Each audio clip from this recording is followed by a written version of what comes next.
Hello everyone, welcome to keep learning by Swapnil. आइए question देखते हैं।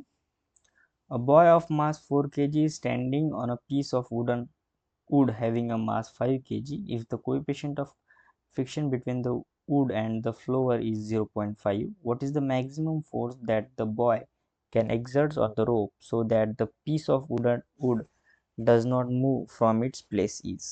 ठीक है। आइए इसे डायग्राम से समझते हैं। मान लेते हैं कि हमारे पास एक ये वुडन ब्लॉक है। ठीक है, कुछ ऐसा। और उसके ऊपर अगर मैं फोर्स को देखूं तो बॉय का मास कितना है 4 kg और उस वुडन ब्लॉक का मास है 5 kg, तो दोनों मिला के 9 kg हुआ।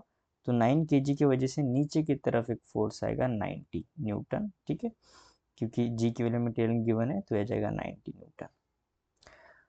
अब बॉय क्या कर रहा है, ऊपर से उसे खींच रहा है, तो एक जो केबल है उसमें एक टेंशन तनाव क्रिएट होगा जो कि ऊपर की तरफ होगा टी, और ये दोनों के वजन के कारण एक नॉर्मल फोर्स आएगा ऊपर की तरफ, साइड में लिख लेते हैं एन। ठीक है, तो एक होगा टेंशन जो बॉय उस केबल को खींच रहा है, और एक वजन के कारण, दोनों के वजन के कारण एक नॉर्मल फोर्स आएगा। अब यही सेम टेंशन इस पुली पे है और यही सेम टेंशन इस ब्लॉक को खींच रहा है, तो यहाँ पर भी यही सेम टेंशन का वैल्यू आएगा जो इस ब्लॉक को क्या करेगा, खींचेगा आगे की तरफ। ठीक है, और एक ये सरफेस पे है। ठीक है, तो सरफेस पे होने के कारण एक फ्रिक्शन फोर्स जनरेट होगा इस डायरेक्शन में जो इसके मोशन को रेजिस्ट करेगा। ठीक है, ये हो जाएगा हमारा फ्रिक्शन फोर्स। ठीक है,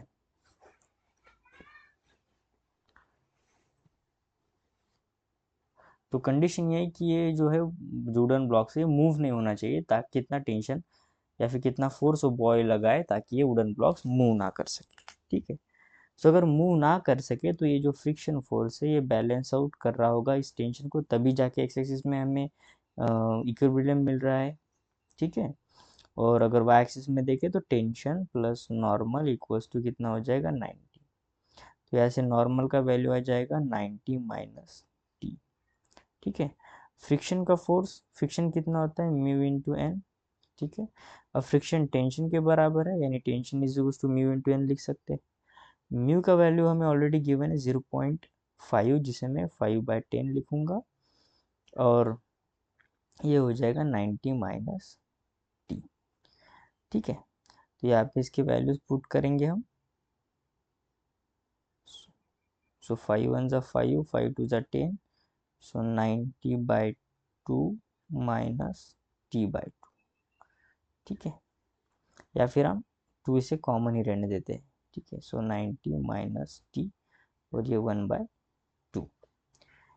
अब 2 को उस साइड लेके जाएंगे तो हो जाएगा 2t is equal to 90 minus t. तो फिर ये आ जाएगा 3t इज इक्वल टू 90।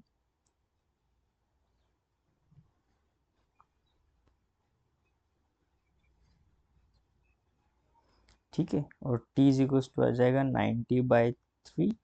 सो 3 3 ज़ा 9, यानी 30 न्यूटन टेंशन क्या होगा, क्रिएट होगा। तो यहाँ पे आंसर आएगा 30 न्यूटन।